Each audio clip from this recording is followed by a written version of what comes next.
What is up, YouTube? I'm back again. So today we're going to talk about the last book that I just read, which is Harry Potter number 3, the Chamber of Secrets. No, I'm just kidding. No, this is the Goblet of Fire. So as you know, I've been reading Harry Potter's again, and this is the last book that I've actually read, and so I've read 1 through 4 twice. And I'd have to say that my favorite out of the series so far would have to be the 3rd book. I really enjoyed rereading that one, just because I didn't really remember it. Whereas, like, in the Goblet of Fire, I remembered, I'm like, oh, okay, yeah, this is, oh, yeah, that's that, oh, okay, yeah. It's like, when they were doing the Triwizard Tournament, I remembered, okay, this is going to be spoilers in here if you haven't read this, but, I mean, you should have read this. I remembered the 3 different tasks, and I was like, oh, yeah, like, I didn't remember them in detail, but I can remember, like, oh, yeah, the dragons, okay, yeah. Oh, yeah, and the swimming with the mermaids, and then I remembered Harry taking the egg into the little bathtub, which, for whatever reason, I thought was in Moaning Myrtle's bathroom, the girl's bathroom on whatever floor that is. But the only reason why I thought it was that is because she's there, but he's in the prefix bathroom. And then I remembered Cedric and what happened to him in the 3rd event, and I remembered how he meets up with Voldemort, and so it wasn't like a page turner. I blazed through the first 3 real quick because I was like, oh yeah, I've been getting back into this, and I was actually kind of enjoying it, which is rare for me to enjoy YA fiction. But it took me a little bit longer to get through this. I mean, obviously it's thicker than the other 3, but it took me a little bit longer than it should have because I just kind of got like bored of it in the middle, like around the 2nd event in the Triwizard Tournament. But I finished it, and I remembered that like Mad-Eye Moody was not who he said he was, and then I remember reading like the beginning of the 5th book. And I was like, but wait, how does he... So there were some points where I was like, oh yeah, oh yeah, you know. So I would definitely put book 3 ahead of book 4, and that's just my preference. And some people would be like, you're an idiot, you're an idiot, you're an idiot. But I don't care what you have to say. So that's just a little, you know. I'm not gonna review Goblet of Fire. I mean, how many of those are online right now? I'm willing to bet that there's hundreds of book reviews. But you come here to like hear me talk, right? Because you know, that's how it is. So I finished Harry Potter book 4, and I just started book 5, and I'm at the point where Harry's gotten in trouble for using the spell, which I can't remember what it's called, and some people are going to be like, but to get rid of the Dementors, and he hasn't been taken away by the Order of the Phoenix yet. And yes, I know that I've read a little bit into it already before this, but so that's where I am in that. I talked about some of the other books that I've been reading. Bloodlines of the Holy Grail. I was really excited to read this, but I just lost the taste for it, I guess. It reads like a history book. Not. I mean, I can read history. But it reads like a history textbook. Like if you've ever read Matthew chapter 1 in the New Testament, it feels like that. You're just like, oh. So I've given up on it. I got to the part where it's talking about the Pendragons, and like the next chapter is King Arthur, and it's going through that. But I mean, it just goes into so much detail about people because it's literally like Bloodlines of the Holy Grail. When I'm reading like conspiracy stuff, I want like wild accusations. You know, electricity was not invented by our civilization. It's been around for centuries. And like unfounded beliefs and stuff. Welcome to the 21st century. The Earth isn't round anymore. Like, so I can look at that and be like, well, how did you, what? And that's the kind of like conspiracy stuff that I like to read. Like, oh, there's stargates and they're under the earth and the reptilians. A reptile wins. Are, you know, that's the kind of stuff that I like to read. And this was just too academic for me. Too academic. So I think I'm gonna try and get a hold of like Holy Grail, that book, which is like the one book that I guess is most of the Holy Grail books are kind of following in suit. It probably isn't the first one, but it's, from what I understand, one of the best Holy Grail books. This is on my October to be read. I haven't started it yet. I usually read 2 to 3 books at a time. So I'm reading Order of the Phoenix. I'm also reading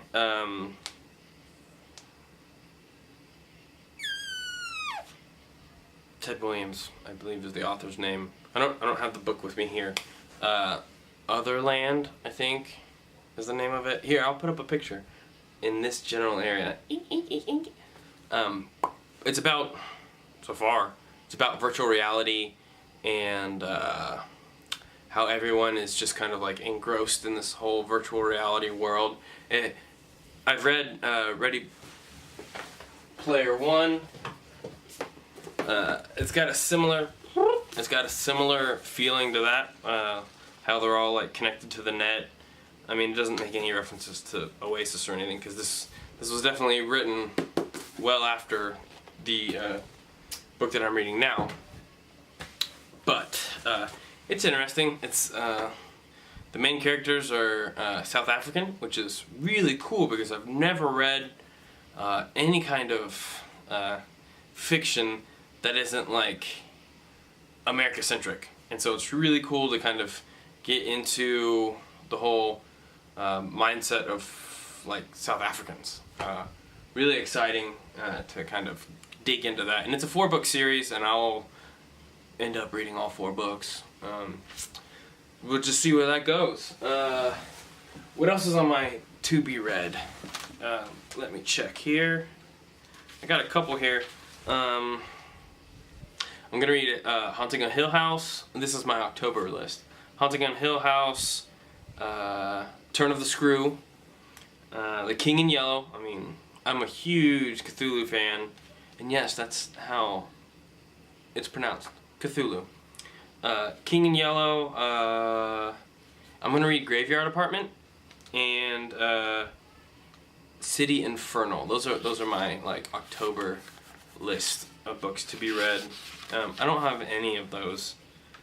Oh, Haunting on Hill House. I have a copy of that coming to me, but I don't have it yet. So I'm gonna try and get those and read those during October because October is the spooky month. Yeah, so that's kind of where my focus is. I'm gonna continue reading the Harry Potter series, but that might take a back seat. I mean, it's wizards and witches and all that, but it's not actual like horror, and that's what as you know, I'm a huge King fan. Let's tip it back there. Those are 99% King books up there. So, huge horror fan. Oh, you're all crooked now. Live and let die, right? So, we're gonna get some good horror reviews coming on here soon. I don't know if I even own any Stephen King books that I haven't read yet. Oh, Liza's Story. I haven't read that one yet. That's on my list soon. Man,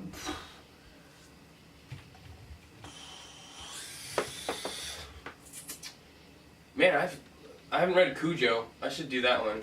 And I have Cell. So those will probably be my next 3 King books.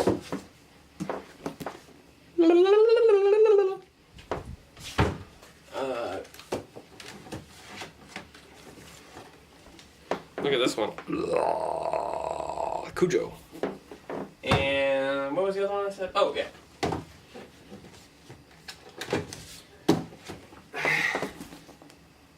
So those will be my next 3 King books that I'll read, and I'll do reviews on each one. So I got a pretty full October list, and that's my to be read. And if you've watched all my videos, which is not very many, you should go do it. I'm pretty funny in some of them, but like I've said before, a to be read list for me is not a commandment or even etched in stone. I'll read a book and then look at my to be read list and be like, psst, and feel like I want to read something else, and I'll pick that other thing up and start reading it. So that's those are all penciled in. I know I wrote them in pen, but those are all penciled in. Yeah, that's where we are. My wife and I have been collecting the illustrated versions of Harry Potter. We have the first 2, and the third one is coming out here in a week or 2. Should be next week. It's getting shipped to the house. It's kind of a Christmas birthday present for my son, because my wife's reading the books to him, which is cool. I'm totally cool with that. Because if he's reading young adult now, before he turns 1, good on him. By the time he's young adult, he'll be reading some, pretty good literature instead of young adult. Shots fired! Shots fired! Yeah, I just said young adult isn't literature. Man, I'm pushing a lot of people's buttons tonight. No, I just haven't. Not that I don't like young adult. Okay, that's exactly what it is. I don't like young adult literature because it's...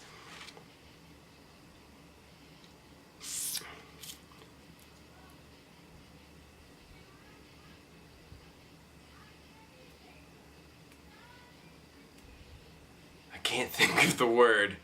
Wow. How often does that happen? Alright.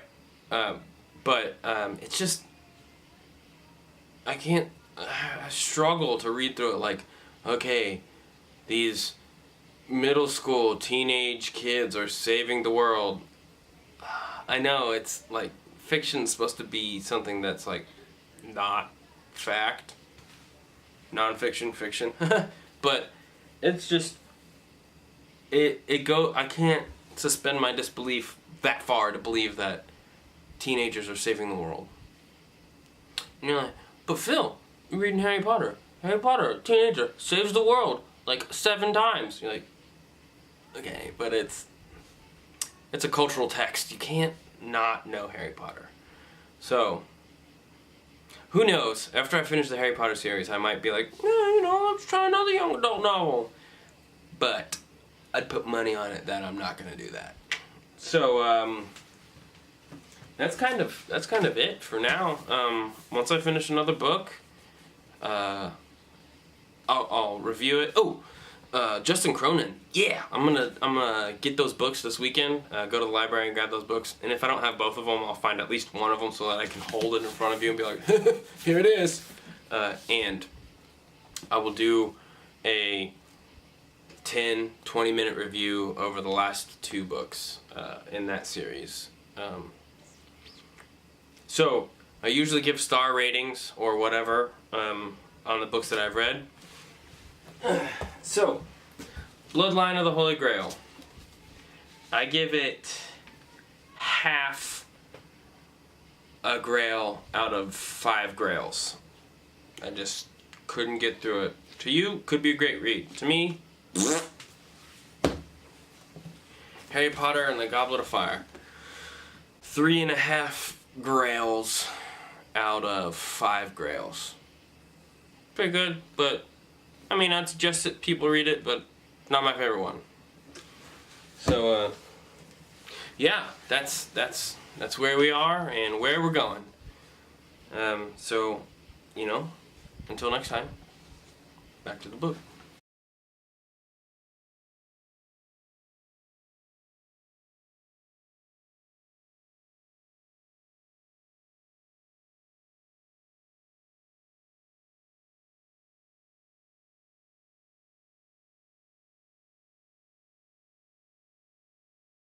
You're an idiot.